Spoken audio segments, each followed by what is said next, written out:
میں کیا حکم ہے؟ بسم اللہ الرحمن الرحیم وَأَقِیمُوا الصَّلَاةَ وَآتُوا الزَّکَاةَ وَارْکَعُوا مَعَ الرَّاکعِینَ صدق اللہ مولانا العظیم۔ بہت شکریہ صاحب بھائی، اللہ تعالیٰ آپ کو برکات عطا فرمائے اور بزم سیف کو اللہ تعالیٰ دن دگنی رات چوگنی ترقی عطا فرمائے۔ میں اس دفعہ دیکھ رہا ہوں کہ آپ کی ٹرانسمیشن کا رنگ بڑا جدا سا ہے۔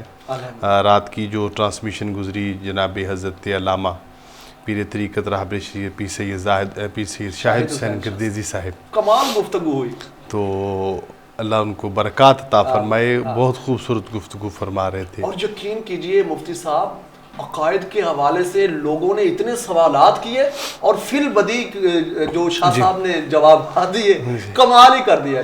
اللہ تعالیٰ نے کو یہ ملکہ دیا ہے کہ وہ جو عقائد کے سوالات ہیں ان پر بڑی عبور رکھتے ہیں، جی جی بے شک، اور عقلی اور نقلی دونوں انداز سے جواب بڑے اچھے انداز سے دیتے ہیں۔ تو میں شکریہ ادا کروں گا کہ اس خوبصورت بزم کا آپ نے مجھے بھی حصہ بنایا۔ آپ کی محبتوں کا شکریہ، سلامت رہیے۔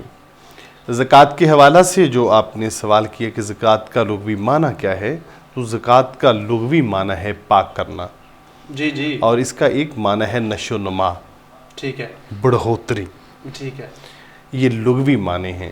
جی جی، اور قرآن پاک میں اللہ تعالیٰ نے زکوٰۃ کا کئی مقامات پر نماز کے ساتھ ہی ذکر کیا ہے۔ ٹھیک ہے، کیوں؟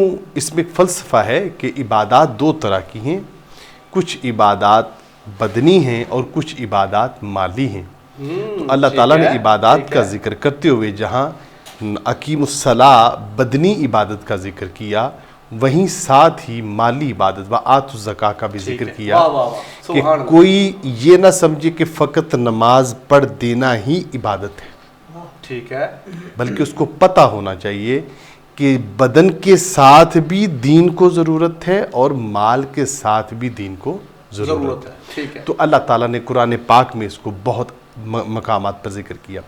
اور حدیث شریف میں چند ایک حدیث آپ کی بارگاہ میں پیش کرتا ہوں۔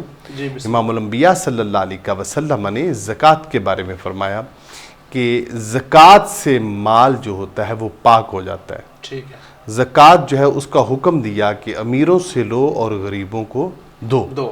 اور زکوٰۃ جو ہے وہ ہمارے جو ارکان خمسہ ہیں، دین کے 5 ارکان ہیں جو بنیادی، ان میں زکوٰۃ بھی شامل ہے۔ بے شک بے شک۔ تو زکوٰۃ کی اہمیت جو ہے اس پر کسی قسم کی دو رائے نہیں ہے۔ زکوٰۃ ہر بندہ مومن پر واجب ہے بشرط کہ اس کی شرائط پائی جاتی ہوں۔ ٹھیک ہے، تو قرآن اور حدیث کا خلاصہ اس میں یہی ہے کہ جو زکوٰۃ ہے وہ ہر، جس طرح نماز روزہ انفرادی انڈیویجول طور پر ہر بندے پر الگ الگ فرض ہے، ٹھیک، اسی طرح جو زکوٰۃ کا حکم ہے وہ بھی الگ حیثیت سے فرض ہے بشرط کہ اس میں شرائط پائی جاتی ہیں۔ واہ واہ، ٹھیک ہے۔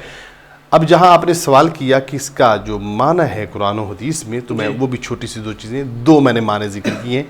ایک معنی ہے پاک ہونا، جی جی، اور ایک معنی ہے نشو و نما پانا۔ ٹھیک ہے، اچھا، مال کا پاک ہونا تو سمجھ آتا ہے جی جی، کہ جب ہم زکوٰۃ دیتے ہیں تو ہمارے مال میل کچیل سے پاک ہو جاتے ہیں، اور وہ جتنی ہماری کمیاں بیشیاں ہوتی ہیں، لین دین میں کہیں کمی آ گئی، جھوٹ کہیں بول دیا تھا، کہیں کوئی ایسا واقعہ ہو گیا ہمارے علم میں نہیں تھی تو وہ میل کچیل تھی، تو جب ہم مال سے زکوٰۃ دے دیتے ہیں تو ہمارا مال پاک ہو جاتا ہے۔ لیکن جو ایک پوائنٹ میں نے معنی ذکر کیا بڑھوتری، اس میں کنفیوژن آ جاتی ہے کہ مال کو دینے کے بعد مال کیسے بڑھتا ہے۔ ٹھیک ہے، مال لینے سے تو بڑھتا ہے، دینے سے کیسے بڑھتا ہے؟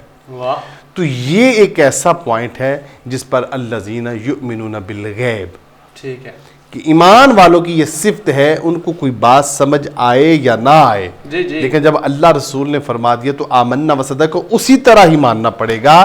جب ہم اس طرح ایمان لاتے ہیں تو واقعتاً ہی جو مال ہوتا ہے وہ بڑھتا ہے، کم نہیں ہوتا۔ بہت اچھے، واہ واہ۔ اچھا، آپ نے ایک جملہ بولا کہ مال کی زکوٰۃ اور بدنی زکوٰۃ، تھوڑا سا مال کی زکوٰۃ تو سمجھ میں آ گئی، تو جو سن رہے ہیں ان کو بدنی زکوٰۃ کے حوالے سے تھوڑا سا گائیڈ کر دیں۔ بدنی زکوٰۃ کے حوالہ سے میں نے عرض کیا کہ عبادات دو طرح کی، ایک بدنی عبادت اور ایک مالی عبادت۔ جی جی، زکوٰۃ جو ہے وہ مال کی جو ہے وہ زکوٰۃ ہے، ٹھیک ہے، جو مال سے زکوٰۃ ہے، اور روزہ جو ہے وہ بدنی زکوٰۃ ہے. بے شک. واہ واہ.